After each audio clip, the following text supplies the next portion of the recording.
Good evening, everybody, and welcome back to the League of Europe YouTube channel for round number 11 of Season 6 of Division 3. My name is Aidan Carter, otherwise known as Commenters. I'll be taking you through proceedings as per usual on a Saturday evening. And of course, joining me in the commentary box once again tonight is Killer Blue, otherwise known as Jake. Jake, how are you doing this evening? Normally I sound doing very well. I'm a little bit under the weather today, but I think we both are. As I said before we went on air, very many congratulations. I'd like to say that on stream for your rally star that you completed today. But yeah, looking forward to it. It's a bit of a tricky track, this one, not more so than it used to be. I think we're going to see Belgium wreak some havoc on some D3 drivers this evening. Yeah, I think we definitely are. Like you say, it's one of those tracks where looks can be deceiving. The circuit is very, very difficult to master, and we've seen it in the past, especially in wet conditions as well. This track can be horrendously difficult on these drivers, so it will be definitely something to watch out for tonight. Coming into round 11 of the championship then, we're coming into the last third of the championship now. Just after this round, we've got a third of the championship left in this one, so this season's gone by so quickly. I don't know where this season has gone. But the driver standings coming into round 11, Forza Brendan still leads the way, but his lead has been cut yet again by Tin Can, who's brought the points gap down to 19 points at the top of the spreadsheet there. And then 15 points further behind is Carwin Rob, the other title contender in the Alpine. Bit of a gap back there to Luco 5 in the second Ferrari, who is in fourth. And then it's Brent, Recuric, J. Cole, Funky Chicken, Calvin, and QVR Chill that round off the top 10 in the points. And I mean, we've said it, I think, 1,000 times already this season. It is a three-way fight for the title. They've been the three runaway drivers this season. But as of recently, the win's kind of been taken out of Forza Brendan's sails, hasn't it? It has. I mean, he's on a tremendous run, really, since Spain, with Hungary being the only blip. But he's without a win in four since he won at France, 3 second places in that time. All of them to his other rivals, Tin Can or Carwin Robbins. You've got to say that's gonna a bit of a blow for him that you keep coming second, and you're not just coming second to anyone. You're coming second to the guys who are directly chasing you. Tin Can and Carwin Rob definitely got their tails up, and I thought Tin Can was going to be down and out of it a little bit after Russia when he had picked up just 15 points in 3 races. But since then, 2 wins either side of a DNS, and I think he's very much, unlike Brendan, he has got the wind in his sails, and he's really on song right now. And Carwin Rob always there as well, probably the quickest guy in the league, or in the division, over 1 lap. So yeah, I think it's really finely poised. I think we've got Brendan's looking over his shoulder a lot, and I think we've got 2 very hungry drivers behind him. Yeah, definitely. 2 very hungry drivers, like you say. Forza Brendan has led the championship for the majority of this season, but yeah, it's just not been the best of runs recently. And let's talk a little bit about Tin Can. Like you said, I think I'm in agreement with you. I did think that after that Russia race, we did think maybe that Tin Can didn't quite have the speed to be able to keep up with the likes of Forza Brendan and with the likes of Carwin Rob as well. It's fair to say the last 2 rounds that he has won, they've not come in the most traditional sense, especially that Hungary race. That didn't quite come, not Hungary, sorry, the race before that didn't quite come in the most traditional sense in Austria, but he's really made use of some good situations, hasn't he, recently? He's been really, really strong in races that maybe didn't look necessarily like they were going to go his way. Yeah, I think that's a good sign for him as well, that when the situations fall his way, he's maximising the opportunities that come in front of him, which is something you need to do. And we should forget that Tin Can knows how to win a title. He has won Division 3 before in Season 3, so he's no stranger to this situation. Same, of course, goes for Brendan, who's looking for back-to-back titles. But and the Portugal one last week, that was a really interesting one, I thought, because Tin Can, he qualified 6th or 7th that race, and he really grabbed that race by the scruff of the neck in the second half of that race, in the second stint. And he really showed a sort of a ferocity and an aggressiveness that I don't think we've seen too much this season. So I do think he's definitely turned a corner. Yeah, definitely has turned a corner. Like I say, it's been really, really strong as of recently for him. On the contrary, though, we'll talk. Well, we've spoken about 2 of the title rivals so far. We may as well talk about the third. But on the contrary, really, for Carwin Rob, as of recent rounds, he's had a really, really good run. He had a really good run in qualifying at the start of the season. It started to pick up for him in the races midway through the season as well. But as of recently, he's maybe not quite had the same speed that maybe we were expecting at every round. Of course, he did take the win at Budapest, but that didn't come in very normal circumstances. Austria didn't go his way at all, and Portugal, he really struggled for the majority of that race. So, do you think he can pick it up again tonight? I think he can. I don't think you can really write him out. I think Portugal, he picked the wrong strategy because of course we had a wet quali and he went soft medium and medium soft as it turned out was levels above. Until that point, I think he was looking in a good situation. He was closing down Luke as those soft runners came towards him. So I think he was unfortunate. I don't think P6 really reflected his pace last week. But as you say, it's the points that matter. And in terms of absolute results, he is having a bit of a blowing hot and cold with that DNF in Austria, then winning in Hungary, then sixth again last week. So I don't think you can really predict with Curran Rob. I think some races he'll be at peak performance, absolutely incredible level, and then some races it just doesn't quite work out for him. I'm really hoping, and I see no reason why not, that we don't see all three drivers on song today. I think Tin Can's very bullish about his chances today. I know from being an XL. I know you've said that Forza Brendan is very quick here, and Carwin Rob's always quick over one lap, so I think we could see all three contenders battling out for pole. Yeah, that'd be great to see. We've not really seen it through all three. We've maybe had 2-on-2, but not all three racing for the top spot, really, against one another as of recent rounds, which would be great to see. Harry Nowak, by the way, crashed out of the session at the top of Les Combes, so he's not going to get a time in this session at all. He will start from the back of the grid. It's QVR Chill that's going to be the first man to take us on a lap in his Aston Martin. Then he's come through the La Source hairpin. He's on the run now, down into Eau Rouge and up through Radion. Then over the river he goes, and then up this hill. Easy now in modern Formula 1 cars, not really a corner, it's just more of a curve in a straight line. Down this Kemmel straight, then flat out from the source all the way to the end of the first sector. Half a minute nearly of flat out driving for these drivers, and then brake hard for the Les Combes chicane. You don't want to take too much curb. I say that until takes all of the curb he can, and he somewhat gets away with it through Les Combes, through Malmedy, downshifting to 5, and then big snap of oversteer on the exit of Malmedy. That's his time invalidated. He's going to continue on by the looks of things on this lap, just so he can maybe get a delta on his board through the hairpin and then into the corner with no name. Deceivingly difficult corner that one is. Very easy to run out wide and invalidate your lap time. Now through Pouon, probably the new most difficult corner on this track. A little bit of mid-corner understeer, but keeps it on the road. And then up towards the La Fania chicane, then turns 13 and 14 on this track. Uses a lot of the inside curve, but this time around, unlike at Les Combes, Chill doesn't get away with it, and a very light tap with a barrier ends up being him also out of the session as well. That's two drivers out of the session before we've really got going, and Chill was pushing his luck. He got away with it at Les Combes. He didn't get away with it at La Fania.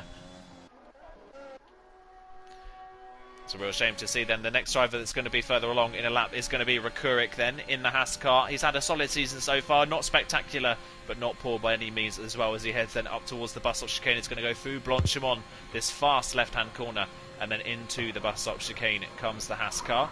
See what time he can produce in this session. We would expect the top drivers to be in the low 42s, possibly the high 41s. As around the final corner comes the Haas man. He crosses the line.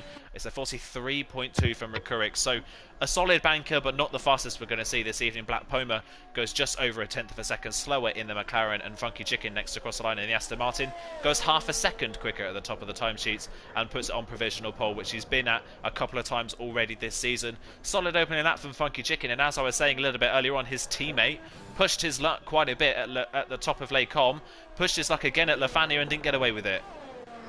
Yeah, that is the most awful corner on the track. The inside curb in the first part of La Fania, if you touch that, even if you're not even on the throttle, it can spin you out very quickly. These times, I have to say, they're quite tame for what I was expecting. We've got a second spread from a 42.7 to a 43.7. I thought Calvin and Brendan would be half a second up on that potentially, and we'd be looking at the low 42s, but I suppose, as Chill proved, the most important thing is to have a lap time on the board, and we've got a very close split between Calvin Chicken and Forza Brendan, just less than 300ths of a second, and Tin Can is only another 14 thousandths back, so we've got some blows thrown there on the first runs. But yeah, I thought we'd see quicker times than that. I'm quite surprised and a little bit disappointed, to be honest with you. Yeah, a little bit surprising as Nathan now goes to the top of the timesheets in the Ferrari by just under half of a tenth of a second. Then another driver into the 42.7s. Then less than a tenth covers the top five. But yeah, like you say, we're expecting times almost half a second faster than this in this session. Maybe track evolution will help these drivers out, but in the first one so far, not overly spectacular. Carwin Rob and the two Alpha Tauris of Mats and Brent are currently on laps at the moment. Brent the furthest along, he's at the head of this queue of cars on a run at the moment, so we'll see where he can go. He's had a really strong season, has Brent. Fifth in the championship at the moment, only a few points behind Luco 5, who isn't here tonight, so Brent could take fourth in the championship. He's on a run of 2 podiums in a row now. Could he make it 3 here tonight at Spa as he heads through this final sector? Flat out all the way up to the bus stop chicane, easy flat for Blanchimon, and then heavy braking, one of the heaviest braking zones on the track then for this bus stop chicane. He runs a little bit deep on the brakes but gets the car turned in nicely, and then up towards the line. It's easy to lose the rear of the car, but he doesn't do so, crosses the line, and Brent does a 42.8 to go into P6 between Tinkan and Rex. Carwin Rob, though, goes half a second quicker at the top of the timesheets. He goes, not half a second, sorry, 0.2 of a second. It's a 42.5 for Carwin Rob in the Alpine. He goes into provisional pole position, and that's more like it from Carwin Rob, much more what we're used to seeing. Absolutely, but shows me up. I was ready to say, as he was going through the second sector split at Stavolo, that that was a poor lap from Carwin Rob. He wasn't anywhere near the 13s coming through that split. But as it turns out, no one else is really on the pace I was expecting him to be either. I think I'm just serially overestimating the pace of every division at this track, because I think I was overestimating D2's potential speed later on earlier today. So I'm wondering if perhaps I'm being too harsh on these guys, and this is the level we're at. I think, because I thought Carwin Rob, that wasn't a particularly quick lap. It certainly didn't look quick on board, but as you say, 0.2 of a second, he holds the advantage now over that cluster of cars behind him, and well, it's a really good foundation for him for another front row. Yeah, it could be another one, like you say. He's not been on the front row in the last 2 rounds of this championship. It's not been the greatest of runs as of recently for Carwin Rob in terms of qualifying, but we'll see whether he can continue up that pace. The only person currently out on the track on a lap is Passé. He's just gone through the first sector split. He's come through Malmedy in that Williams. Of course, new to this division from only a few rounds ago.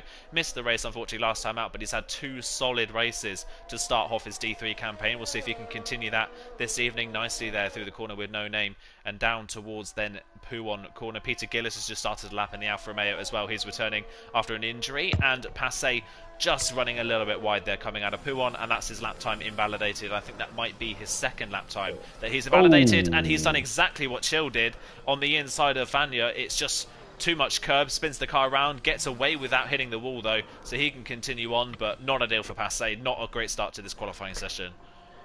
Yeah, miserable corner, as I said. You've got to really ride that curb. You have to commit to it 160%, or not at all. Because if you end up in a bit of a half-hearted, halfway situation, you're going to do what Passé did, what Chill did. You've got to go all over it, or not at all. And personally, I'm in the camp that goes not at all, but not what Passé needed. We're more than halfway through this session now. 6 guys without times on the board, 2 of them retired. And I'd say a fair few more of those haven't really shown anything close to their absolute potential. I think Tim Mats and YHYY, Rickerick as well, have really got a lot more pace in their cars. Yeah, they really have. Like you say, there's definitely more time on the board for those drivers. Peter Gillis has just gone through that second sector split, but it is not where we're going to be expecting to see these times. It's about 0.7 of a second down on where the likes of Carwin Rob are. This might put him around Black Poma and Tiag in that 11th and 12th place position as he heads up to the bus stop chicane through this final corner. Then where can he put that Alfa Romeo? His teammate Rex, currently 8th on the grid at the moment, just started another lap in that Alfa Romeo. Peter Gillis crosses the line, and he goes just behind Tiago on a 43.4 and just ahead of Matt, so maybe it's still a bit more time for the Alfa Romeo man. YHYY round at Lake coming unstuck like Chill almost in the early session. I don't think he's got any damage to that Williams, but he was on a lap, so that did ruin that for him. Wow, both Williams drivers then spinning on their latest laps in this session, then is not been the best of sessions for the Williams drivers at the moment. Passé is going again on the same set of tyres, interestingly, so he's got seemingly enough fuel, although he's got a red flashing light, so I don't think he has got enough fuel to get this lap done and get back around and back into the pit lane again, so he'll probably dart into the pits at the end of this lap. We'll see what his middle sector split time is, just so we can compare to where we've seen some of the other drivers. It's a 14.2, so it's not a bad middle sector time. It's in and around where the likes of the Red Bulls and the Ferraris are, but it's just not quite the fastest that we're going to see this evening, unfortunately. I don't know who the furthest along on a lap is. I think it is one of the Red Bull cars. It will be Calvin who's the furthest along, and he's already 4/10 of a second up, so he's found a lot of time on this lap. Can he find anything at the end of the run in that white Red Bull then? Where can he put that car as he rounds the Blanchimont corner and then up to the bus stop? Then Passe did set that lap time, by the way. He went 6th in the Williams, just behind Forza Brendan. Calvin around the final corner. Is this going to be provisional pole for the Red Bull man? It surely is, as he crosses the line, and there you go, 4/10 of a second faster on his first run, and it's a 42.3 from Calvin. That's a bit more like it, as Recuric behind him finds even more time over 4/10 of a second, and he goes up into P5. I just want to, I mean, you'll see this on your screen, but I want to point out that if Passe can improve by 18 thousandths of a second, he finds 4 places, which is absolutely mad. But yeah, cracking lap from Calvin at his home track, of course, the Belgian man. So clear by 2/10 of a second from Rob, who is 2/10 of a second clear of Nathan. Nathan is on a lap, but he's not improving. He's 2/10 down. Funky Chicken, let's have a look at him coming through the second split. He's 2/10 of a second up, so I think Funky Chicken's on his way to dump himself out of this little 42.7 club. He's just got the non-corners of Sector 3. Blanchimont now. Tin Can pops himself into second with a 42.5. Just 9 thousandths ahead of Brendan, who improves as well. So all 3 championship contenders are right together. Here comes Funky Chicken now through the bus stop chicane. The back end squirms out on him a little bit. He straightens the car nicely, stays to the right hand side. Shortest run to the line, that's a 42.496. And everyone who was clustered on a 42.7 now seems to be clustering on a 42.4. They can't get away from each other. They're all very close together, like you say. Really, really close between those 3 drivers so far in the session. Tin Can, Brendan and Funky Chicken. We're still yet to see another lap from Rob. Rob sat in the pit lane, interestingly, after that first one. He's not gone out again, so possibly saving a set of tyres for maybe the race if there's any sort of situation where he will need them. RJ is the latest along on a lap at the moment, but he is 8 seconds down at the moment. He's not improving, so he's going to dive into the pit lane. By the way, XL RJ is RJDW. As of usual, he's just joined XL recently, which is great to see him be a part of a team now, and that is why there is that name change. Of course, there is another name change in the field as well. We've got Trench, who's not set a lap yet, unfortunately, in the Alpine. He has moved to Evora recently from TRT, so we'll see what he can do. He's just started the lap now, actually, has the Alpine man, so we'll keep an eye on the timing screens and see where he goes. Brent's coming to the end of a lap, I believe, and actually, no, he's just dived into the pit lane, so Brent into the pits as well. So we've seen 4 drivers properly improve in Calvin, Tin Can, Forza Brendan and Funky Chicken, but no one else really has made that much of an improvement. Yeah, it's a, well, and the thing is, there's so many gains to be had if you do improve. If you look from RJ upwards, Nathan to RJ is really quite crowded, and there's a lot of gains here for anyone if they can find a couple of tenths. And it is, you know, it's such a long track. It is, if it's not a good lap, you can find mountains of time, and I think that'll be the case for the guys outside the top 10. But yeah, it's a tricky track, and I think that's bearing out in the fact that people aren't improving. Seen a lot of people go invalid, just flicking through the drivers on that last run, and I think that's catching a lot of people out, because I don't know about you, but I found that this game particularly feels a lot easier to go invalid than it used to. Belgium was never a track I associated with corner cut-ins with warnings, but here, on this game, it definitely seems to be a bit of an issue. And just looking on board with Trench, the only man on a lap now, out of sync with everybody else. He's done a 14.4 through the middle sectors. This is going to catapult him, I think, up towards Passe, Brent, maybe. Hopefully inside the top 10 for his sake. Let's have a look as he comes towards the last chicane. This could well be his last lap, unless he goes again on the same set of tyres. That's nice through the bus stop chicane. He's a bit slow on traction, but he comes across the line now. It's going to be a 42, is it? A 42.933 pops him into 12th place, just behind Rex and Black Puma. Yeah, not a bad lap time, but like you say, running completely out of sync with everybody else. He's not got enough time to improve on that. So 12th is the maximum that Trench is going to get out of this session, unfortunately. So not the best qualifying for the Alpine man in this one. We're still yet to see really the best from a lot of drivers further down. Matt's White Wide Dowry still yet to set properly representative times in this session so far. So we could see Trench drop possibly outside of the top 15 in this session. if it continues on in that direction. Peter Gillis is going to be the first to start his final run in this session. He's running a little bit out of sync with everybody else as well. The only problem here is that he could catch a lot of traffic during this lap. They're all running out of the pit lane now at the very end of the session. Through the first corner he goes, then does Peter Gillis, and then down towards Eau Rouge. Nicely out of the way, Karen Robb keeps. He's not impeding the Alfa Romeo driver, but there are at least 5 or 6 cars just up in front of him that could block his way then through Eau Rouge and up through Raidillon. Keeps an interestingly tight line to the left-hand side there through Raidillon. Doesn't use all of the road, but we know on this game that if you can keep a tight line coming out of a corner, it does tend to gain you quite a lot of time, and he's found nearly a tenth of a second in the first sector, so he's found something at least, and that was nice there. Nice and committed through Les Combes. A little bit of a dip in power there coming through Malmedy. Not quite the cleanest run through there. Through the hairpin, a little bit of a more angular approach to that corner then. Hops over the curb on the left-hand side and then through No Name. A bit of understeer mid-corner, but keeps it on the track and keeps it valid. The Aston Martin in front of him, a Funky Chicken, keeps nicely out of the way as well. So into Pouon goes Peter Gillis. Not using all of the road, but again, still keeping it valid, and he could find a bit more time in this middle sector. Through then the Lefania chicane, keeps it well away from that curb. Doesn't want to have a spin. Uses the curb on the inside a little bit in the second part and gets away with it then. Through Stavelot and then up to curve Paul Frere, and he's found 4 tenths in the middle sector, so it's a good middle sector time from the Alfa Romeo man. This could jump him up to around where we see his teammate at the moment in 11th position. 11th position could be a very good starting position for this race. Tiag has retired from... Yeah, look at the traffic coming to the end of the lap here. We're right on board with the Alfa Romeo. Hopefully everybody sees this Alfa Romeo coming, but we've got Brent sat to the right of the track. Brent's just going to get his lap started without properly impeding Peter Gillis. He'll just about get away with that one. To the line comes the Alfa Romeo man. He lost a little bit of time in that final sector, and he goes 13th with a 43 flat. Not a bad lap time, and he was lucky to get away with no traffic really properly impeding him. Yeah, it was not. It was quite a solid final effort, but yeah, he was a little bit distracted, I think, by Brent in that last chicane. And we've got the top 3 all right together on track. Tinkan 400s up in sector 1. Let's have a look at where Calvin's going to do. He's 400s down, and now here comes Brendan. He's 100 up. So Brendan and Tinkan making gains so far. Calvin not in sector 1. Oh, and Calvin's lost it. Calvin's lost it at Melmedy.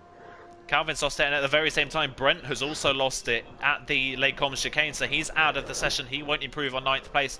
Rex is going to be the first to complete the session, I believe. Across the line comes the Alfa Romeo. He goes 4th. Wow, he found a lot of time on that final run. We know him to be a good qualifier. That is a good time then, a 42.4, another one in the 42.4s. Great lap time from him. Then across the line came YHYY, and YHYY has not improved on 17th place. That is his session over and done with then. YHYY well out of position there, down in 17th position. Rekurik will be the next to complete a lap in the Haas car, currently 8th on the grid. If he can find any sort of time, that would be great for him. He crosses the line, he goes 5th, he finds 3 tenths of a second exactly and goes just behind Rech, and another one on a 42.4. They just cannot get out of the 42.4s at the moment. Tinkan though, currently 2nd on the grid. Can he still provisional pole away from Calvin across the line? Yes, he can, and quite comfortably. Great lap time from Tinkan. He goes 2 tenths of a second clear at the top of the timesheets. Brendan gets a horrible run coming out of the bus stop. He crosses the line. He doesn't improve on 3rd position. Calvin's obviously not improving after his spin in that lap. Can Funky Chicken find any time? No, he's invalidated when he was 2.5 tenths of a second up. That could have been a pole position run. It was not quite. It would have been the front row, but he hasn't improved. Karen Robb, the only one that can knock him off, as Darry's now gone 3rd in the McLaren. A great final lap from him. Karen Robb to the line, and he goes on to the front row, but he can't knock Tinkan off the top of the timesheets. There's only Black Poma and XORJ that can improve. Black Poma's invalidated, and so has RJ. So that is the qualifying session over and done with, and Tinkan continues his good run of form, and he's stuck it on pole position. Well, he's really shown us, hasn't he? I say how I thought he was down and out after Russia, but he continues to prove us wrong. A superb pole position. That's exactly what he needs. 19 points behind Brendan going into this race, and he's now on pole in the best position. Carwin Robb 2nd as well, 3rd in the championship, of course. Brendan in 5th. I think that's as finally poised as you could like for a championship battle. That mistake coming out of the bus stop was hugely costly for Brendan. He was up on his time before that by about 600ths of a second, and he would have lost all of that, getting a little bit overzealous on the throttle. But yeah, what a qualifying session. 5 drivers on a 42.4, and that was great fun to watch. Yeah, really, really good. Was good fun. Like you say, only 4 tenths ended up covering the top nine, and that was one Ferrari at the front of that, and the other Ferrari at the back of that queue. So, really, really close within the top nine. Passe kind of a little bit on his own in 10th, and then Brent, despite crashing on that last lap, ends up in that 11th place position, which isn't actually too bad. We'll get into it in a little bit's time, just to talk a little bit more about the strategy once we get onto the formation lap. But Brent could also be in a very good position.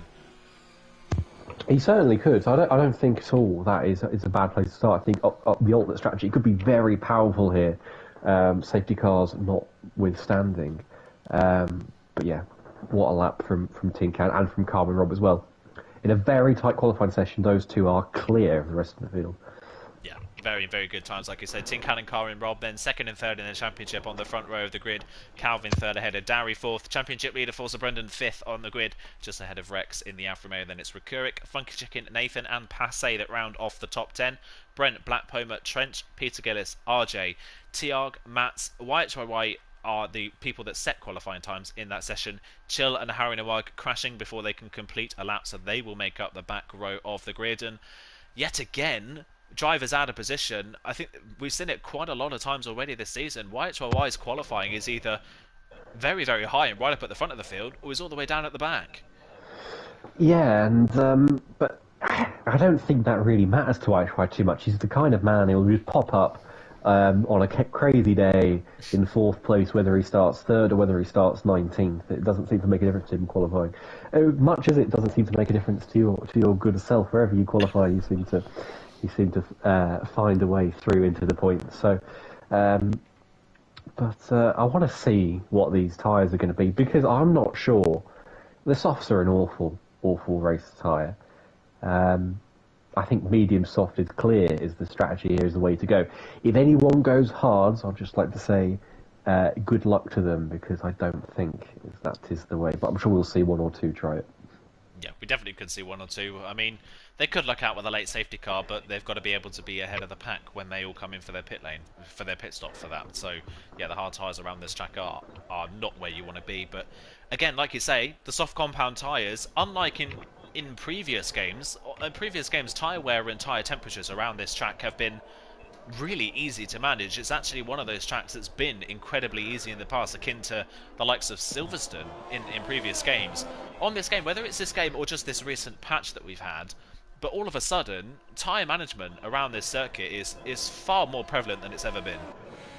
Yeah, it's really an issue, particularly down at Stavelo and the Lefania chicane. You can lose tenths of a second there through a overheating left front if you're not one to look after your tyres, which is, even if you are, it's still very tricky to do. The middle sector here is staggeringly punishing on the front tyres. If you think how many high-speed corners there are, the load that goes through that front left tyre especially it is high, and it's going to cause, within even the second lap, we're going to see drivers maybe lose or gain, make big gains through those corners, depending on how well they're looking after their tyres.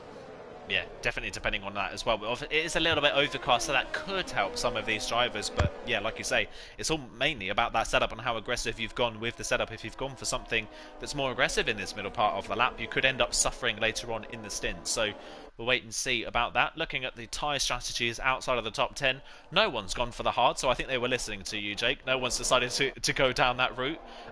Brent, Black Poma and Trench have all gone for the mediums. Peter Gillis has gone for the softs in 14th position, interestingly, a fresh set of soft compound tyres. So was Chill down in 19th, so both of those drivers clearly wanting to make places as early as they can. And while we said that the soft tyres aren't a great race tyre, opening lap wise, the softs can be quite a lot faster than the mediums on the opening lap here. Yeah, and this is such a wide flowing track that there's opportunities to gain places on the opening lap. It's not like somewhere like Hungary where you'd have to force your way through elbows out. You can make gains here, and I'm sure the run from La Source to Les Combes will wreak havoc in that regard. But yeah, it's not a bad shout. If it's somewhere like Monaco, it's pointless, or Zandvoort, but here you can make gains. I think the track is big enough for that. So I can see why Chill's gone for it, especially in Pigillis. It never hurts to try something different. Yeah, exactly. If he can get past those three medium runners in front of him and latch onto the soft runners, then that could work out quite nicely for him later on in the race. So we will wait and see. Before everyone lines up on the grid, though, I'm going to ask you, Jake, the question that nobody likes to answer: Who do you think is going to win this race today? I don't mind answering it, I just don't like being wrong. I'm going to say Forza Brendan from 5th place will take the victory. I think Tin Can second, and I'm going to say Rick third. Interesting choice. Rick could be a good shout, like you say. I've got my eye on Brent in 11th position on that alternate strategy as well. We'll see how powerful that alternate strategy is. But it is Tin Can on pole position ahead of Carwin Rob then. Who's going to get the best start off the line? Lights are out and away they go. Really long hold for these drivers, but Tin Can looks like he's got the better start of the two. Actually, no, look at Calvin in the middle from third on the grid. He's had a brilliant start. Tin Can's gone too deep into turn one. There's contact there. Around goes Carwin Rob. I didn't see who that was contact with. That might have been with Darry, but Carwin Rob already dropping to the back of the field. Tin Can so focused on holding the position ahead of Calvin. Broke too deep into La Source, and Calvin from third on the grid leads the race. Brendan Pomer. Oh, big crash, yeah. Oh, across the track then goes Brent, and he's out of the race, and Black Poma facing the wrong way with no front wing. That could be a safety car. It's a virtual safety car at the end of the first sector. That was a hectic start. We've already got Damon and Carwin Rob, I believe, with with penalties, and now we've got Nathan with a penalty for a collision under the virtual safety car. My oh my, a crazy start to this Belgian race. And Calvin, what a storming start. He caused Tin Can to make a mistake, and Tin Can threw away what could have been an easy lead. I'd have to see that again, because I'm not too sure what happened with that. I had a very poor view. I was looking from Forza Brendan. Didn't see what happened with Carwin Rob, but yeah, I think Tin Can just got a little bit jittery, a little bit defensive there, and Calvin just swooped past him. Just looking further down the field, we've got damage for Chill. His front right end plate is missing. I did see some front wing flying quite far down the Camel Straight past that Poma Brent collision. So I think we'll see a couple of drivers at least into the pits at the end of this lap. But yeah, that was big for Calvin to get that move made, and for Brendan as well, upper place. So really positive first lap for the championship leader. I think about as good as he could have hoped for. Yeah, especially with Carwin Rob further down the field as well. That's one of his main rivals out of the way, and now that his teammate leads, that could help him further in this race as well. Rex, though, has had a brilliant start from 6th on the grid. He's up to 3rd in the Alfa Romeo.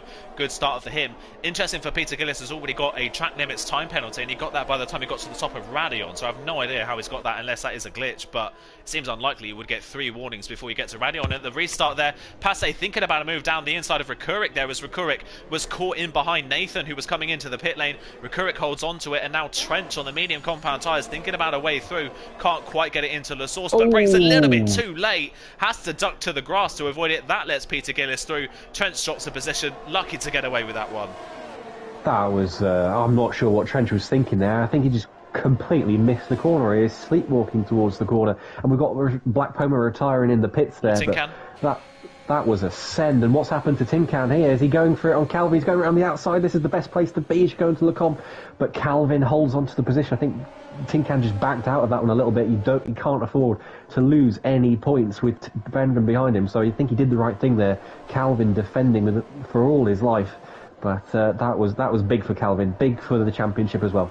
Yeah, really big for the championship, like you say, and Tin Can, yeah, running on board with a Ferrari man, very clearly backed out that move before, instead of trying to stick around the outside, thinking about the bigger picture. We're still yet to have DRS in this race, but the fact we didn't have DRS and Tin Can was already going for that move maybe says something about Tin Can's pace in this race. For the soft runners, so further down, Darry's becoming a little bit detached from this top 5. In that McLaren, he's just hanging on to that 1 second window, but he's right on the cusp of it, as is Rekurik behind him as well. So a few drivers seemingly already struggling on their tyres. Carwin Rob's managed to work his way back up into 12th. I don't know how he got away with no damage from that incident at the first corner, but he's somehow got away with it, I guess, and he's still going in 12th position, so the race isn't over for him. And Harry Nawag from last on the grid's up to 13th. He's had a brilliant start on the mediums.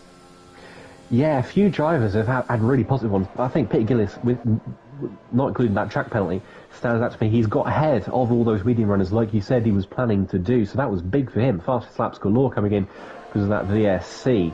But we've got Carwin Rob coming into the pit, so he must have had damage there, or he's going for hards, and he's just going to try and undercut these people and use his raw speed to get an advantage. And I think he is getting his new front wing for him, so yeah, he has got damage there. Wow, has got damage. Well, amazing that he hasn't dropped through the field with that front wing damage, then that's great to see, but he has gone for the hard compound tyres. It's going to be a long race for Carwin Rob, as here comes Tin Can back for the lead of the race. DRS this time around, and look at that, no competition. He breezes around the outside of Calvin up towards Lecom. Passe has done the same thing to Recuric further behind as well, so Tin Can up into first, Passe up into 7th. Matt's now going for the move on Harry Nawag down the inside of Lecom, and he's up into 12th position, again proving there how powerful the DRS is on this game. That was so easy for Tin Can. It looked like he didn't really need to even open it. He just bruised past well before the corner.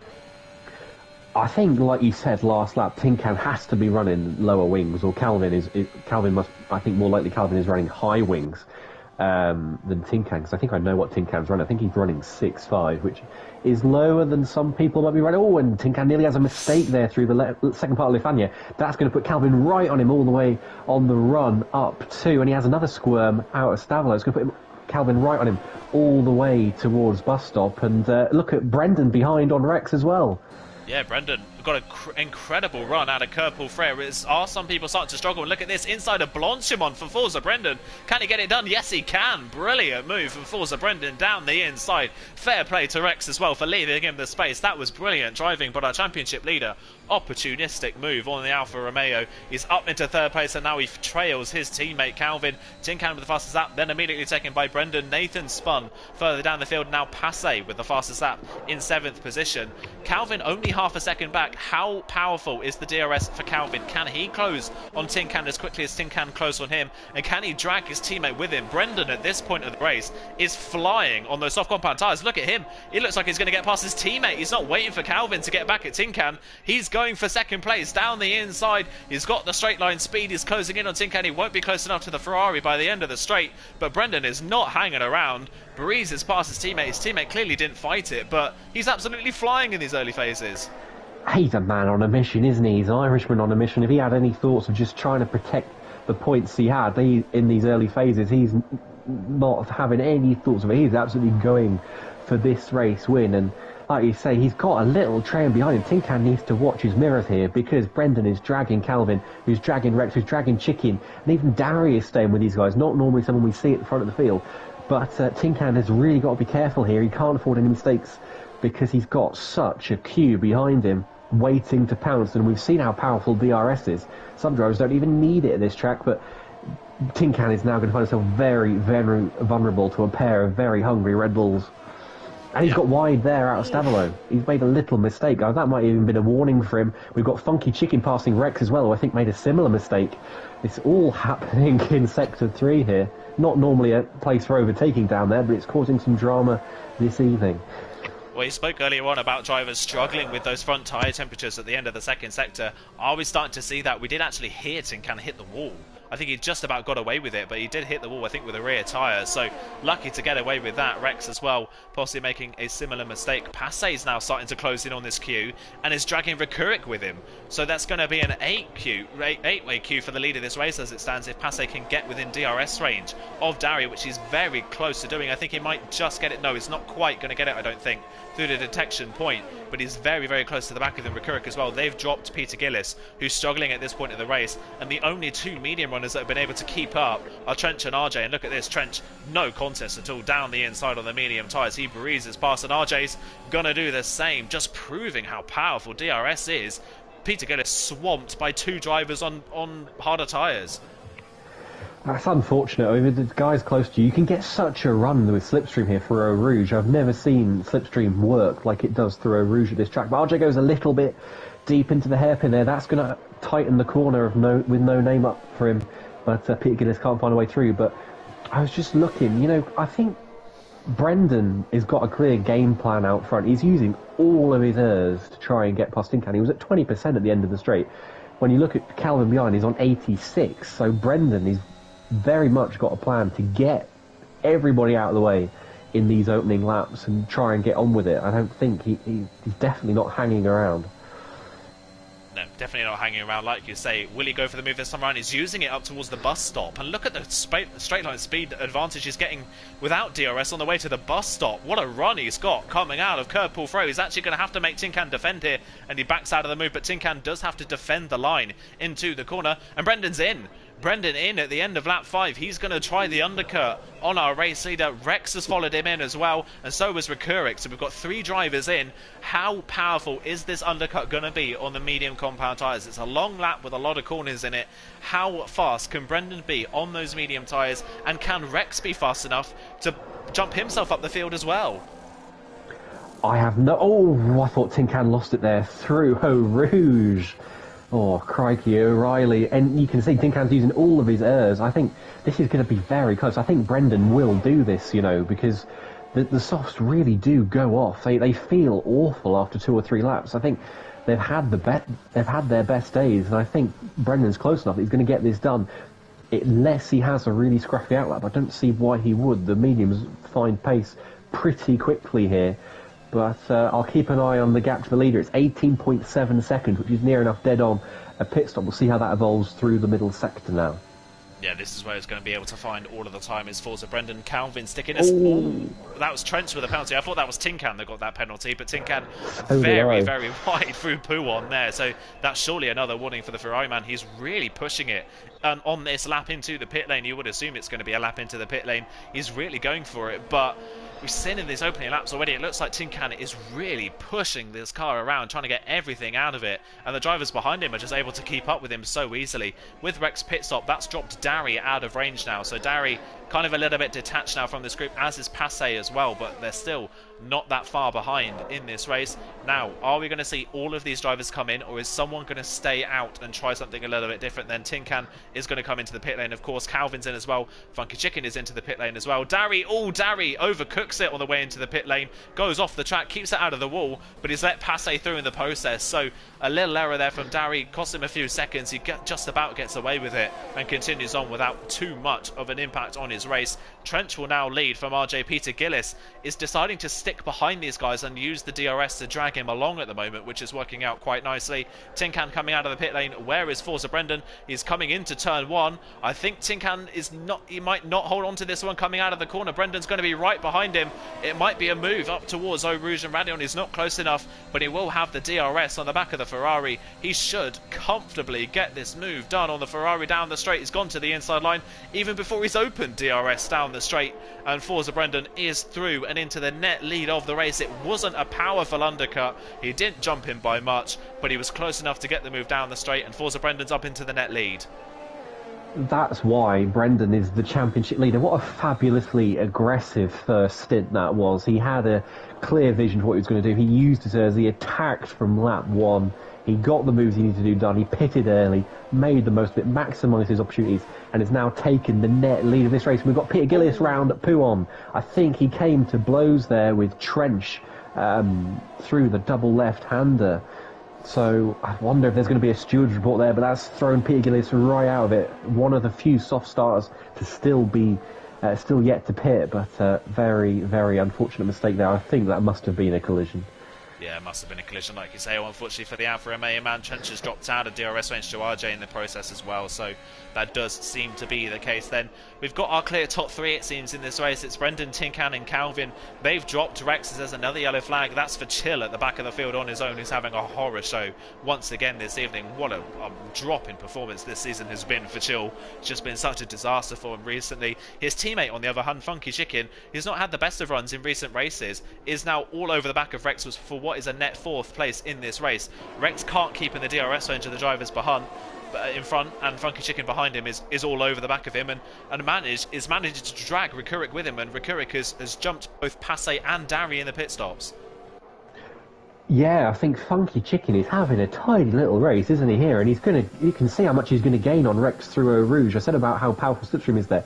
Just when the car compresses, you just gain so much sitting in that slipstream. And here we go, he's going to get the move made early. He's forced to the outside. That's a big squeeze that Rex puts on there. But he's just through Funky Chicken into net P4. Rex down to 5th.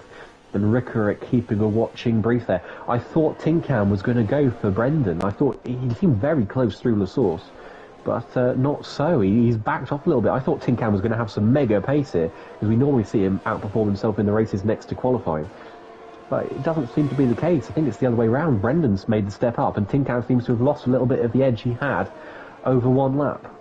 Yeah, it does seem like at the moment the problem now for our net race leader is he's now starting to catch these medium runners who haven't pit yet. Harry Nawag is the leader of those, and Harry Nawag is still in this DRS battle with Mats. They're still going at it and have been pretty much for this entire race. So this race now fully depends on how quickly Brendan can get through this traffic and whether Tinkan can follow him through or whether Tinkan gets stuck in the queue behind. So Forza Brendan already now half a second behind the Mercedes in front.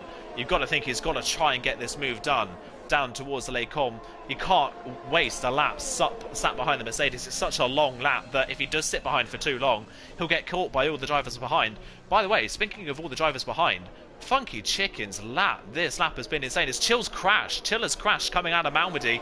Is that any sort of safety car on lap 8? It looks like we've gotten away with it by the looks of things. Rex with a penalty. Oh, Tinkan's hit Brendan. Oh! Tinkan hit Brendan into turn 1. I think he's escaped with visible damage, but the two he just tapped the back of Brendan. Both knocked themselves a few degrees coming through La Source, and that's put Calvin, giving him a huge run on Tinkan. I think Tinkan's got DRS enough to defend it, but that was bizarre. I just caught the end of it. Tinkan just tapped him, and both skewed at an angle as they put the power on towards Eau Rouge. Yeah, and that small contact as well was cost Brendan the chance of passing Harry Nawag into Les Combes, so they're going to have to sit behind in this middle sector. I was about to say there, Funky Chicken's lap that last time around, fastest lap of the race for Funky Chicken. What a lap. He was 1.7 seconds behind Calvin at the start of that lap. He's driven himself back into DRS range. That is something we never usually see, is someone drive themselves into a queue of cars that are all in DRS of one another. What a lap it's been from the Aston Martin man. He's now throwing his hat in the ring for a possible win in this race as well. He's absolutely flying at this point. Particularly at this track as well, because you don't gain just through the two DRS zones, but through the final sector as well, the slipstream. He's almost as powerful as DRS if you close up to the car. And Brendan, Ooh! Is that lag? Is that lag, or is that a crash? Has Brendan crashed there? He's hit the wall. He has hit the He wall. hit the wall. Has he got damage? Nothing visible by the looks of things. I'll be amazed if he's gotten away with that, but he clouted the wall really, really heavily. Did the Red Bull man, and Tinkan looking for it at the bus stop. Calvin late around the outside. Tinkan dummy to move on Brendan and left the door open for Calvin around the outside. Calvin though can't get the traction coming out of the bus stop chicane and has to say in 8th place that was a close call for Tinkan. This is getting very feisty now, as now Calvin is the one that runs into the back of the driver in front and then loses the rear of the car. Is that going to allow Funky Chicken to have a run on the Red Bull man down this late, down through to Eau Rouge and up through Radion? I don't think he's quite going to be close enough. Forza Brendan's got to try and get this moved on Harry Nawag, but Harry Nawag again has DRS. But look at the straight line speed of that Red Bull. Nothing Harry Nawag can do. Brendan's going to get the move done. Tinkan's not going to be close enough to do the same, so now is Brendan's chance to try and pull away. We've not seen him through these high-speed corners, and yeah, you can see he's got huge damage as Forza Brendan. We hadn't seen him through the high-speed corners, only the low speed at the bus stop in La Source. And then as soon as he hits the middle sector, you can see he's got no speed in that car. He's crashed into his teammate there. And Harry Nawag's coming through, and I think Funky Chicken's going to follow through, and Brendan's round, is he? He just about keeps the car on the track, but Funky Chicken's going to send this into Pouhon. Brendan would be foolish to defend. He nearly takes Rick out, who's fancying following through. That was a huge and costly error from Brendan. He had at least a second place on his plate there, and an unforced error. Wow, unbelievable. And there he goes, let these drivers through. Such a simple error. Forza Brendan in these recent rounds, he's had 2 wins in recent rounds taken away from him through safety cars. He had a horror show in Hungary after that safety car came out. And again, in a high-pressure situation, Forza Brendan has made a crucial error. Not a big error, but a crucial one that has blown his race-winning chances here this evening. The pace is dropping. Surely he's going to come into the pit lane to replace that front wing, as now Rex and Rekurik fight side-by-side into the bus-stop chicane. Rekurik around the outside should get this move done, and Brendan is into the pits. My word, from what could have been another race victory. In 4 races, that's 3 wins now that Brendan has lost, and this time around it's just through an unforced and very minute error.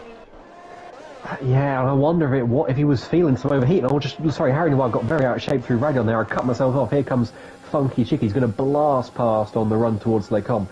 But yeah, I wonder if Brendan had some overheating or something, because that's a very strange mistake to make, and it was quite far past Stavolo as well. I think he made that mistake later than when we saw Tin Can run very wide there and clip the wall. So very strange error to make. And I'm still not 100% sure, that Tin Can doesn't have damage from his incident with Brendan at turn one, because he's been battling. He's bottled up behind Tim Mats. We've not really seen him completely in clean air yet. I think this could be Calvin's race to lose. I think he looks a little bit sharper than Tin Can, a little bit fiercer and braver, just going through some of these corners. Yeah, and this time that Tin Can is stuck behind Mats, it's bringing Funky Chicken again back into it now in this race. He got stuck behind Brendan in that whole situation, and he's now right back in the thick of the battle once again. So it's again a 3-horse race. Brendan's out of it, and Funky Chicken has replaced him. Tin Can's going to go for the move here. Is he at Blanchimont? Not quite. He's not close enough to think about the move. But again, Calvin thinking about something maybe opportunistic here at the bus stop. It's going to go to the left-hand side. There's Timmats is going to be right in his way, though. Tin Can down the inside of the bus stop. Can he get this move done? Calvin going to try the switchback on them. Oh, and they're desynced, I think, there. Yeah, they're definitely desynced there. Timmats was lagging through the Ferrari there. I don't know if Calvin's managed to get away with that one. He did make contact with the back of Matt's car in that whole situation. I think he's just gotten away with it by the looks of things as Calvin, but that was a very close call. Calvin is just going to hold on to DRS range. He tried it again at the bus stop. This time around there was an AlphaTauri in the way. That was a very odd situation. Calvin, I think, was going to make a double overtake there, but just completely boxed in by the AlphaTauri. And here comes Funky Chicken now. Mats has got DRS, but Chicken's got the initiative. He's got fresher tyres, and I think he's going to make this into Les Combes. Yeah, Mats concedes. He gives way, gives enough space, but still just about holds on, and then he has to give up through the final part there. And Funky Chicken is through, but it's cost him to Tin Can and Calvin. But you know what?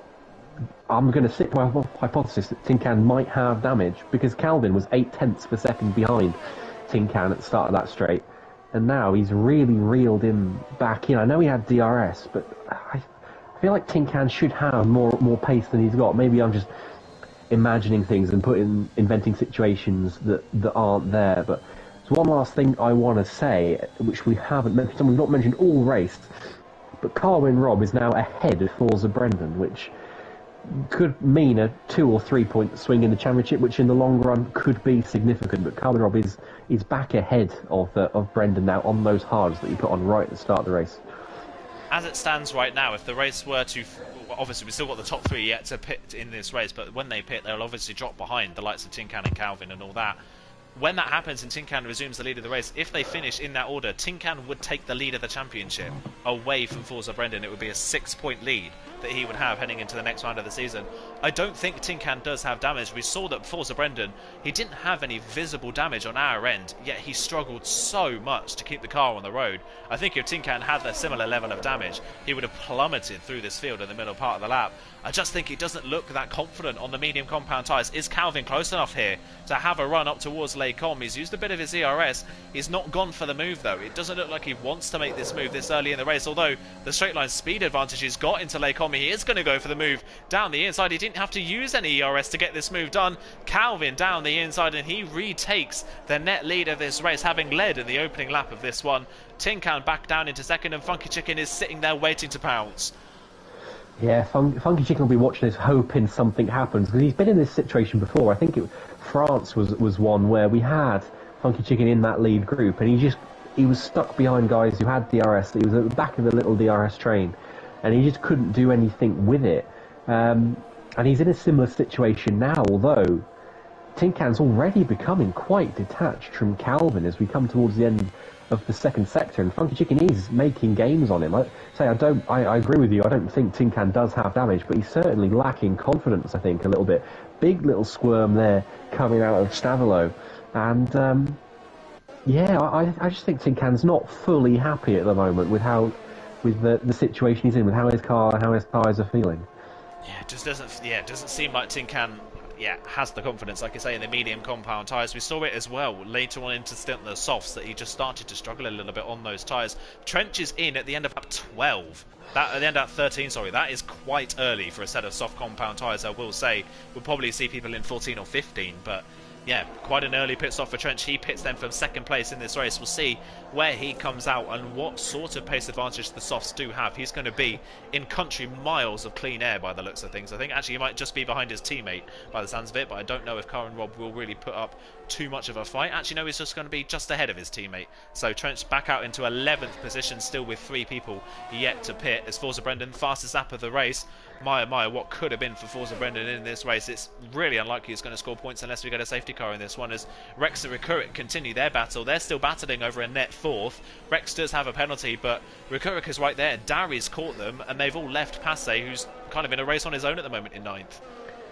Yeah, it's a nice little scrap that's brewing between Rex, Rick and Darry, and Passe and Harry Noir have traded places a couple of times the last few laps. They've got a nice little scrap as well. I'm intrigued how Trench is going to move towards them. Say, pitted very early, he'll have some cracking pace for the next 2 or 3 laps. See how that changes as the race goes on, but I think Trench could spoil this Passe Harry Noir battle that we've got on, and the Rick and Rex and Darry one is quite fascinating as well. We've got, for a change, we've got battles all the way through the field, which is very nice to see. Tinkan, by the skin of his teeth, is hanging on to DRS on Calvin. It's 8 tenths per second. Funky Chicken 7 tenths back from him.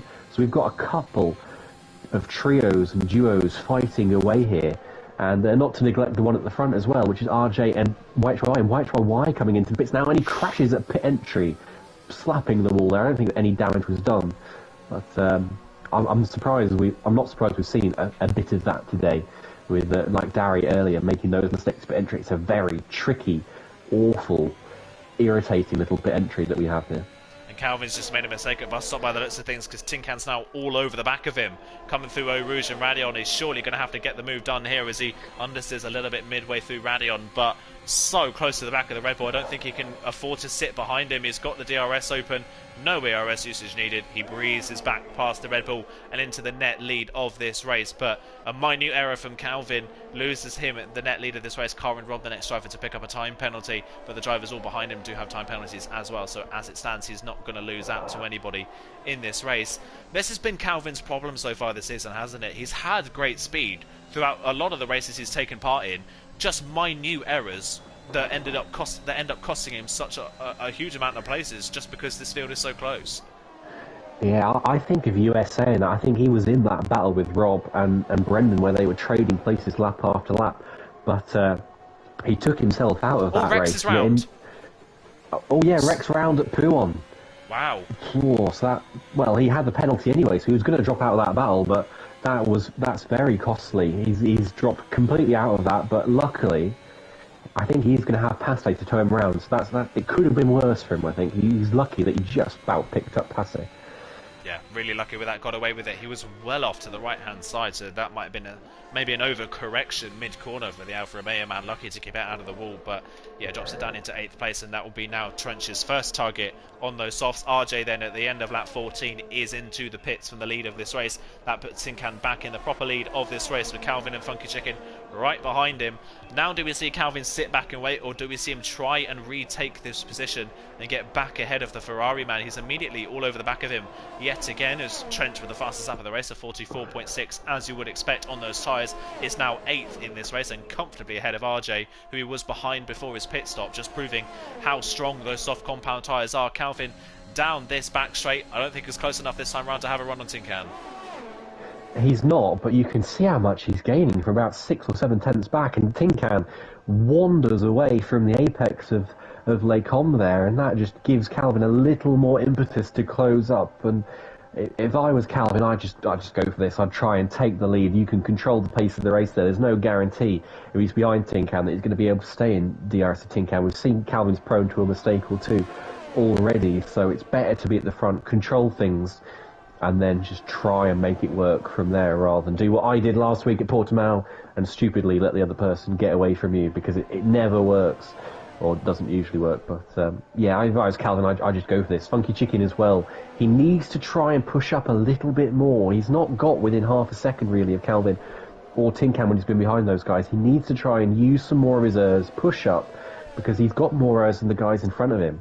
And see if he can just force a mistake here, make something happen, because it's not going to come for him. He's just sitting in third place. He needs to push up a little bit more, try and work his magic, because he can win this race. He can absolutely win this race. And we've got someone round at the back. That's Tiarg at Lefania, and that gives Brendan another place, just one place off the point now for Brendan. And Calvin has a little mistake coming out of the bus stop chicane there. That might be again that we've seen a mistake from Calvin at the bus stop chicane. That seems to be Red Bull's Achilles heel so far in this race. In this evening has really been this bus stop chicane. It happened to Brendan in qualifying. It's happened to Calvin a couple of times in this race.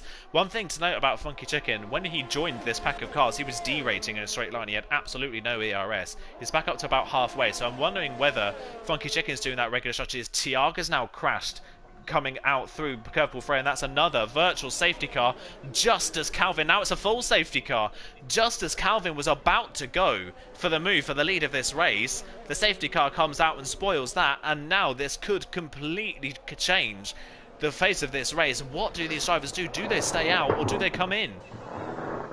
I think safety car is going to come in end of lap 19, possibly 20 if people haven't caught up, but I think it'll be 19. So that's 3 racing laps, 1 lap with DRS.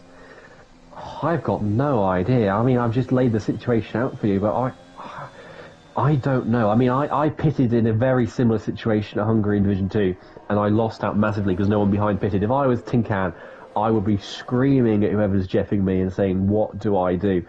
Because he can't react to anyone. And I think if Tin Can stays in, Calvin and Funky Chicken would be inclined to stay out, and likewise, if Tin Can stays out, they'd be inclined to pit. I don't think Tin Can can really win. He's backing these guys up a lot on the Delta, it looks like. Because look at how Darry and Rick have closed in. I wonder if Tin Can's running a low Delta here to stop people from behind him from having a space to pit. That would be cheeky if he was. Yeah, it would be cheeky. It could be a good strategy call, though, if he does pull that off. We'll see what he does then coming to the bus stop chicane. Does he decide to pit or does he stay out? Like you say, there's not going to be long left in this race, and Tin Can stays out. Calvin stays out with him. So does Funky Chicken. A lot of drivers staying out then. Rikurik is the first one in from 5th position then. Rikurik into the pit lane, and that's fair play. Rex has followed in him, and so was Passe. They were going to be the first people to be caught. Trench has pitted, very interestingly, which is a bizarre call, gotta say. So YHYY is going to be the lead driver on a set of soft compound tyres in 5th position all of a sudden from a... You mentioned it in qualifying. Brendan stayed out. Oh, that's interesting. That's very interesting that Brendan has decided to stay out. He would have only lost the 1 position to Harry Nawag in the pit lane, and now he's going to have a pretty major tyre disadvantage to the drivers around him, and he's not actually going to jump all of them. He's going to be behind Rikurik and behind Rex as well. So that doesn't seem like the right call from Brendan. I feel like Brendan here could get swamped. Well, he's gained a few places. He's into the points now. He's on course for 3 points, which, I mean, it's some minimisation of the damage that mistake is going to do on his championship hopes. But you say he's got Harry Nawag behind him. Let's have a look at how the tyres are looking there. So we've got Harry Nawag behind him on 3 lap softs. Passe, Trench, Rob, Nathan, all on fresh softs.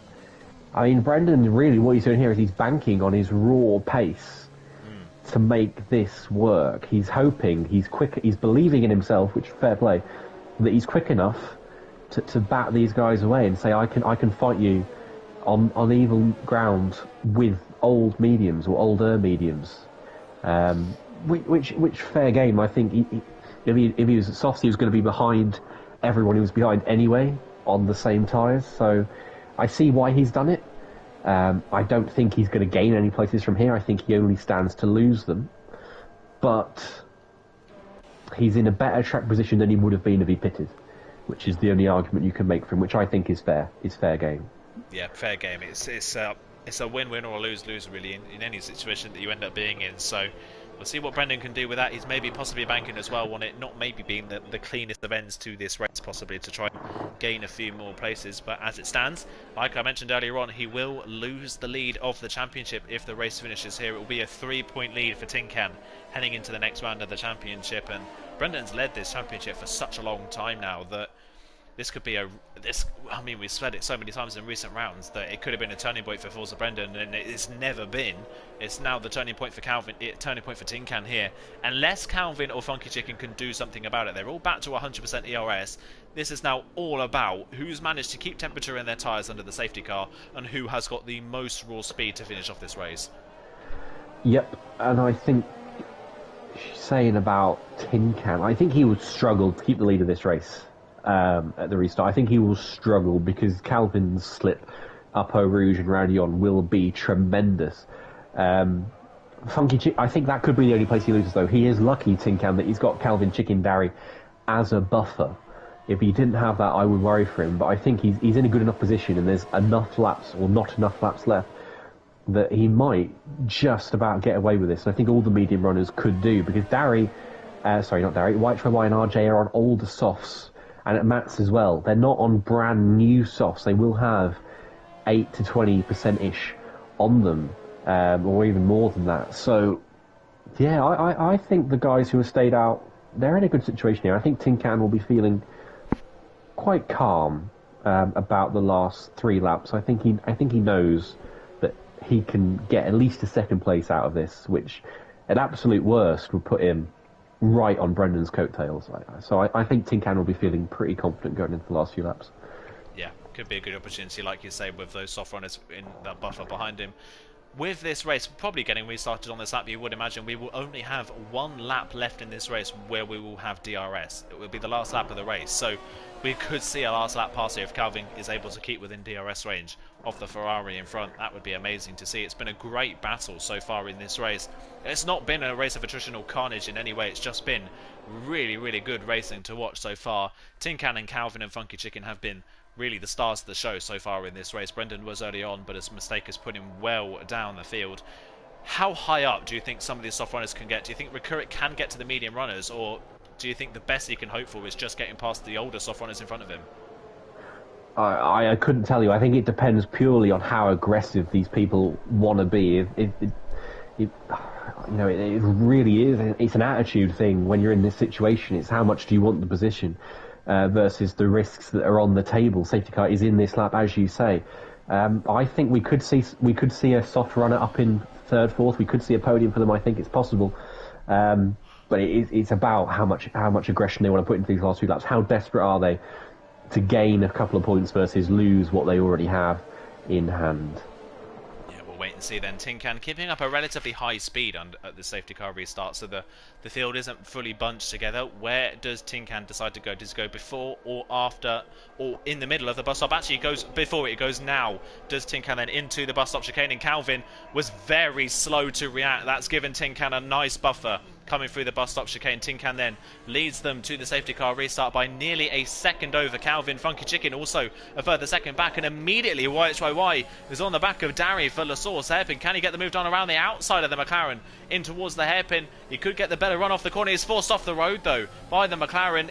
He's going to have to give that place back. That is surely an illegal overtake on the McLaren as he comes up towards Eau Rouge and Radion. He does give the place back to the McLaren, but he's being very aggressive, and RJ now riding behind this as well, trying to find a way through. Is he going to try and get past YHY round the outside up towards Lecom? He's going to duck to the inside now up towards Lecom. Is the Mercedes man?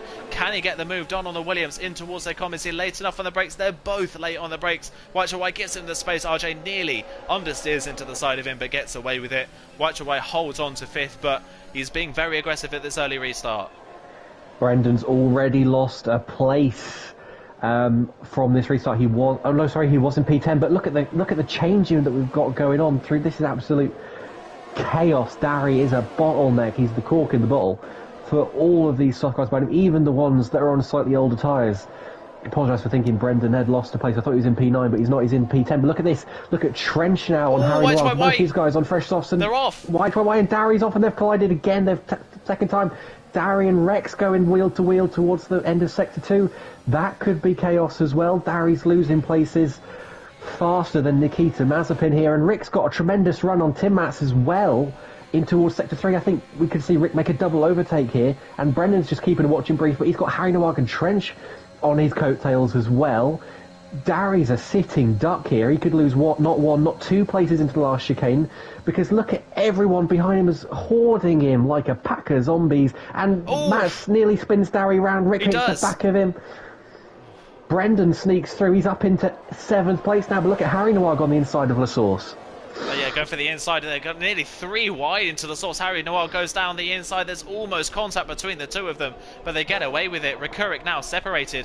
Where has Rex come from in all of this? He's gone up to 5th, and he's immediately onto the back of RJ for 4th position now on fresher soft compound tyres. Rex, he does have a penalty, of course, but if anybody around him picks one up, he could benefit from that later on. Forza Brendan now in the slipstream of Recuric. Can he get the move done on the Haas for 6th position? Not quite, and he's defending from Harry Nawag in the process as well, who's not close enough to make the move stick. Trench and Carwin Rob in the other Alpines close out the top 10 at the moment. Nathan's managed to work his way up into 11th place from the back of the field, and Passe right behind him in the final points position. Darry in a lap has fallen from 4th to the back, and now Harry Nawag kind of blocking the way for the two Alpines who are looking aggressive now. I'm worried for Brendan here. Rick is on brand new softs. He's going to pull away like crazy as Carmen Rob gets a move done into Puon. Rick is going to jump away from Brendan through the middle part of this lap. Brendan has to use everything to stay in DRS, otherwise he's going to be so vulnerable, is the Red Bull man. Look at the horde of cars behind him towards Les Combes on the last lap with DRS. And I think Rick, he's comfortably broken DRS on Brendan, and now Brendan has got a massive headache coming right at him towards the bus stop chicane, let alone Les Combes on the next lap. Look at Carwin Rob in this. Carwin Rob could yet get ahead of Brendan here. He could, yeah. Harry Nawag, look at the run he's got coming through the bus, coming up towards the bus stop. He's on his ERS down towards the bus stop. Can he get the move done down the inside? Not quite. He's not laid enough on the brakes to move it. But Carwin Rob is going to capitalise on that around the outside of the corner. He's going to get the inside for the second part. And Carwin Rob up into 8th is now on the back of Brendan. Surely there is nothing Brendan can do about this. As now Trench tries to get past Harry Nawag as well around the outside of the source, and he's going to get the move done. Harry Nawag slides massively, but gets away with it. By the way, the lead of the race is only half a second. Can Calvin get his first win of the season? He's in the DRS of Tinkan. Is he close enough to get the move done? They're both burning all of their ERS. Calvin's going to have to go to the outside line. Can he swing it all the way around the outside? He can, and there's contact. So little contact in Tinkan's round. Tinkan from the lead of the race, the most minute contact with Calvin, and he's spun the car, and he's now back down with his championship rivals. Carwin Rob is all of a sudden into 6th. Brendan loses the car. And big crash. And Harry Nawag's hit the back of Tinkan there into the hairpin. Passe's going to sneak through now as well. Harry Nawag's got damage. A bit of front wing went flying off there. Tinkan, as you say, 9th place. Brendan completely wiped out. I can't remember who it was that he took out, but that both Red Bulls, I think, are going to face a hefty stewards report here for that last lap. Is Brendan going to send this on Tinkan? Brendan's now got better tyres than Tinkan, than the car in front of him for a change. Is he going to send this into the bus stop? He's surely got to do so. Tinkan, I think, does have some damage on that car. Now he's got damage. He's really struggling in the middle sector. Brendan was clattered by Darry, by the way, and Darry ended up in the wall, and Nathan was spun around as well. But to the final corner, in the most dramatic of final laps, Rex is going for the move on Funky Chicken in the background for second on the road, but Calvin is going to get his first win of the season in that Red Bull. Calvin wins the Belgian Grand Prix, his home Grand Prix, in dramatic style. Funky Chicken will get on the podium, and RJ, in his first race in Excel colours, will get on the podium from outside of the top 10 on the grid. What a crazy end to the race. Kurik ends up 4th and Rex down in 5th. Passe ends up recovering to 6th in the end. It could have been, I mean, how many times have we said it could have been a swing in this championship? It was looking so good for Tinkan, but minute contact with Calvin in towards Les Combes, and it's swung back in Forza Brendan's favour. Tinkan, not a happy man. He has left the session, and who can blame him? I'd love to see that from both their points of view side by side, because that was a fascinating incident. I'm not even sure Calvin did too much wrong. It looked like enough space was left, but I'm sure we'll see later in the evening, in the week, what happened. But as you say, what a frenetic, frantic, crazy, madcap 22 laps that was from the safety car coming in. That was absolute madness. And so many people deserve a shout there. XLRJ on the podium, Wow. and he led that race as well. That was I didn't even clock that had happened. Tin Can will finish ahead of White White. I think that was desync, but I'm not sure. 6,000s per second. We'll have to confirm that. But it's Calvin who wins in his home race, first win of the season from third on the grid. Funky Chicken P2, XLRJ P3, Rick is fourth, Rex is fifth, Passe sixth, Carwin Rob, we didn't even mention him all race, he's seventh, Trench is eighth, Brendan ninth, White 10th, Tin Can 11th, Nathan 12th, Harry Nowak 13th, Matt's 14th, Gillis 14th, Darry down to 16th, unfortunately him, Tiog, Chill, Black Poma, and Brent round that out. Very unfortunate. I do want to mention Darry. He drove a superbly clean, fabulous race, stuck with the leaders very well, and somehow ended up down in 16th. He just got swamped at the end there, didn't he? And in all that Formula Ford, Formula 3, absolute madness, and that was very unfortunate for him. Yeah, it was really unfortunate. He was the first of those medium runners that, with all the soft runners behind him, and yeah, once one made the move, everybody seemed to go for the move at the same time behind him as well. And yeah, my oh my, what a crazy end to the race that was. And but unbelievably, 11 races in, Calvin's only our fifth different winner this season. That's only our fifth winner. We've had both Ferraris win, and then Carwin, Robin, Forza, Brendan. No one else. So that is a brand new winner this season, which is great to see. And for Calvin, at least, it's not been maybe the best of seasons for him. He's had a lot of DNSs, and he's had a few mistakes that have cost him good results. But a first win is great for him, and also great for Red Bull in the manufacturer side of things. Yeah, it is. I think Red Bull came away from that. It could have been very, very bad for them at one point, but it completely swung, didn't it? And well, that race swung many a time in the 22 laps, but very strong result for Red Bull in the end compared to how it was looking at one point. So yeah, big result for them. Huge result for Brendan. It could be a significant result for Carwin Robb as well. I think he will be staggered after the first lap that he managed to beat both Brendan and Tin Can. And, you know, points to points, he's made gains. And with 6 races left, he's not within a race win. He's very close to being so. So he's kept himself in it there. Yeah, kept himself in the battle, like you say, and yeah, I'm sure he'll be amazed. He's ended up being the benefactor out of all of that situation in the end. We've got 2 of our podium sitters in, so we'll go in reverse order in that case, and we'll start off with RJ, who gets his first podium of the season, and I think, if I'm not mistaken, your first podium since Russia last season, where you, of course, you ended up winning that race, if I'm not mistaken, anyway. But congratulations to you, RJ. Talk us through how you're feeling right now.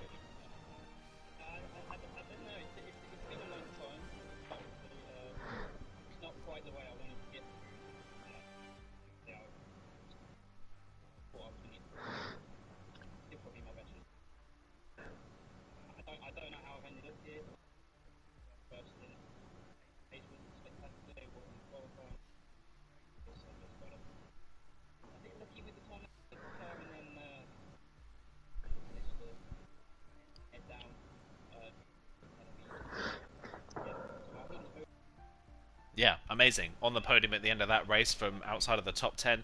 Talk us through that medium stint at the start. You and, I believe, if I'm not mistaken, it was Trench. You two were fairly close to one another at the start, and you were the lead medium runner for the majority of that race. Before the whole safety car carnage, where did you think you could have got in that race?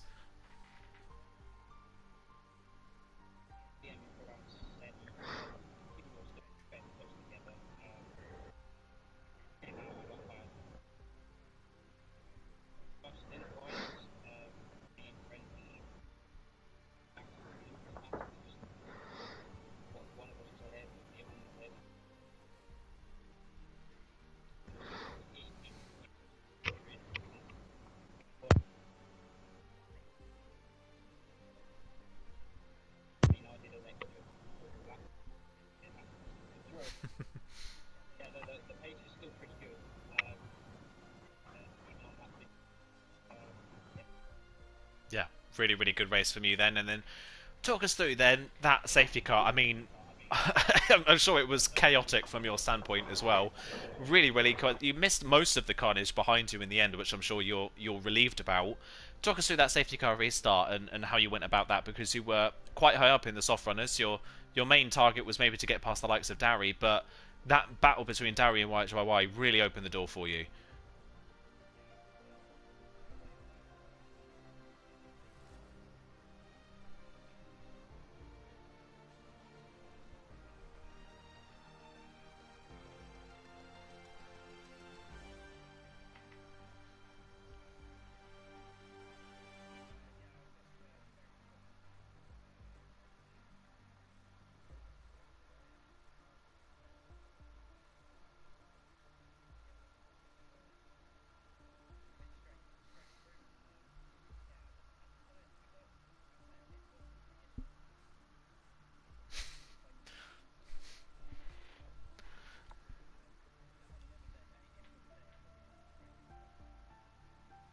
Yeah, well, it worked out brilliantly in your favour then, and yeah, congratulations on the podium, Jake. Is there anything you would like to add? I would have to sit and meditate and process for about 3 hours that race to think of any good question to ask. So all I will say is huge congratulations. And your previous best result actually was fifth place at Russia. You have previous there. Um, but what are your aims for the rest of the season now? Because you did join D3 quite late. You're on, what are you on? You're on 31 points now. What would you consider a successful season from here on out?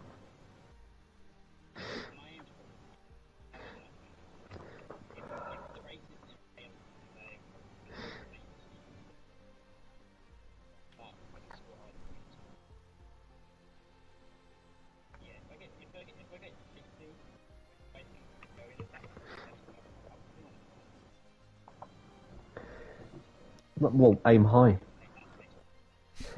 I think it's more than possible. I think aim high. You're in Excel now. That's an automatic extra 30, 40 points for you. Yeah, But yeah, congratulations on the podium today, and good luck next week. brilliant. Thanks for joining us at the party, RJ. Let's move on then to our second place finisher in another crazy race, but for different reasons for you, Funky Chicken. How was that one for you? How was that from your perspective? Boring. The safety car restart really shaked it all up, but it was just a bit quiet during the middle part after I was sitting behind in the DRS. Yeah, sitting behind obviously Tinkan and Calvin in that one. Talk us through kind of the early phases of the race. Of course, you didn't have the best of, well, you did have a strong qualifying, but it wasn't maybe quite what you were hoping for, and you did get a little bit detached from the lead runners early on in the race. How did you manage to find that pace to close back in on those leaders again? Yeah, I kind of ruined quali. I invalidated the last lap, which was a .2, so it would have been P3, I think, but I messed up and I made up for it at the start with the carnage going around the outside. But on that medium stint, I just pushed the first few laps to get the DRS, and I had no ERS for most of it. So then last 5, 10 laps, I was just managing my ERS and trying to stick as close as I could. Yeah, and it worked out brilliantly in the end. You had great pace in that one. Was there ever a point for you in that race where you felt like you could have beaten both Calvin and Tinkan, or did you kind of think that maybe you were stuck in a net third position? I kind of thought I was stuck in a net third position because I didn't have the ERS to attack, and they were constantly overtaking each other each lap. So there was saving ERS, then passing, then saving, and it just continued on. Yeah, just continued on. Unfortunately, not be able to get that move done. I think for you, it maybe I think you'll probably agree with me on this one. It's maybe not been the season you have been hoping for so far. This is now your second podium of the season, of course, after USA where you got the podium. How are you feeling about the races coming up? Do you think that there's an opportunity for you to maybe get a win this season? Probably not, but I'm just going to aim to keep getting consistent results, like every race, because I know Monza's an alright track for me, and it's quite lethal, so there'll just be a race of attrition, same with Imola. Yeah, definitely. They could be race attrition, like you say. Have you got anything you'd like to add, Jake? Any questions you'd like to ask? Uh, Not a question, but I just want to say I think you were very unlucky that race. That you didn't really get a chance to battle it out with Calvin or Tin Can, and then when the chaos did come, it was all behind you. And unfortunately, I feel like you deserve a win this season. I think you've got the pace in you for that. And so I did have a moment where I thought it was going to come today, but congratulations all the same on second place, and that's all I want to say. Thank you. Brilliant, and thank you for joining us in the party, Funky Chicken. Congrats on your second podium of the season. Unfortunately, our race winner Calvin can't be in the party. He's off out already. I think he's gone out celebrating. So there you go. Calvin gets his first win of the season in a crazy end to this Belgian race. We'll wait and see if he keeps that one in the steward's room, but it could be his first win of the season. We'll wait and see. Before we end the stream, Jake, have you got any last things you'd like to add? Oh, it's always the same. Thank you, D3, for one of the most bonkers races I've had the pleasure of commentating on in my short league racing commentary career. Because that was truly chaos in a bottle. I have no words for how that ended up going down. But I would like to see more of the same next week.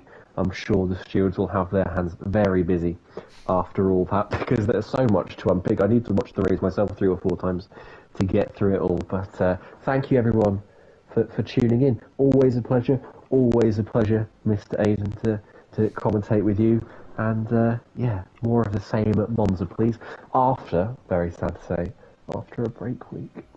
Yeah, of course, it is a break week this time next week, so a week off for Halloween. Everybody go out for Halloween, have some fun, and we'll be back in 2 weeks' time then in Division 3 for the next round of the championship at Monza, like we've already mentioned.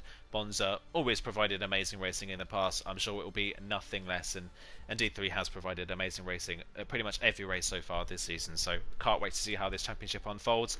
Tune into the League of Europe YouTube channel as well for in about 15 minutes time for Division 2 and Division 5. You can watch back this stream as well as Division 1 and Division 4. As of now, if you're subscribed to the channel, or probably early in the morning if you aren't, please subscribe to the channel if you aren't actually. Subscribe to the channel. We're over 700 subscribers now. We're on our way to 1,000, which would be amazing to get, so help us get there. But thank you so much to the drivers for joining us in the party, to yourself, Jake, for joining me in the commentary box and giving me so many compliments this evening. We will see you in 2 weeks' time. Thank you so much, and goodbye.